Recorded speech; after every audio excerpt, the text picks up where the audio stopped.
2ஆம் தேதி காணாமல் போன சிறுமி நேற்று மதியம் 2 மணி அளவில் துணிவு அதாவது வேட்டியில் சுத்தப்பட்டு சாக்கடையில் பிணமாக கிடந்தார், மீட்கப்பட்டார். அதைத் தொடர்ந்து அந்த பெண்ணை பாலியல் பலாத்காரம் துன்புறுத்தல் ஆளாக்கப்பட்டார் என்பது குறித்து பிரேத பரிசோதனை தற்சமயம் இன்று கதிர்காம அரசு மருத்துவமனை நடைபெறுகிறது. இந்நிலை பார்த்த இந்த வழக்கில் தொடர்புடைய 5 பேரை நேற்று கைது செய்து விசாரித்த நிலையில் 2 பேர்களுக்கு தொடர்பு இருப்பது தெரிய வந்து 2 பேர்களையும் தற்சமயம் விசாரணை வளையத்தில் கொண்டு வரப்பட்டுள்ளது. இது சம்பந்தமாக கிட்டத்தட்ட 19 வயசு ஒருவரும் ஒருத்தருக்கு 54 வயசும் ஆகிறது. இது சம்பந்தமா பாத்தீங்கன்னா கொலை இந்த வழக்கு மிஸ்ஸிங் அதாவது குழந்தை காணாமல் போன வழக்கு தற்சமயம் கொலை வழக்கு மற்றும் போஸ்கோ வழக்காக மாற்றப்பட்டுள்ளது.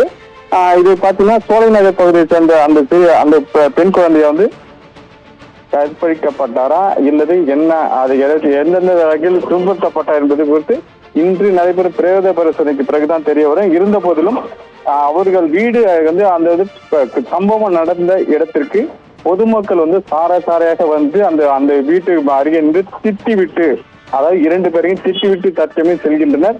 இது பாத்தீங்கன்னா அந்த பகுதியிலிருந்து பரபரப்பாக காணப்படுகிறது. இருந்த போதிலும் போலீசார் குவிக்கப்பட்டு பாதுகாப்பு பணியில் ஈடுபட்டு வருகின்றனர். இது சம்பந்தமாக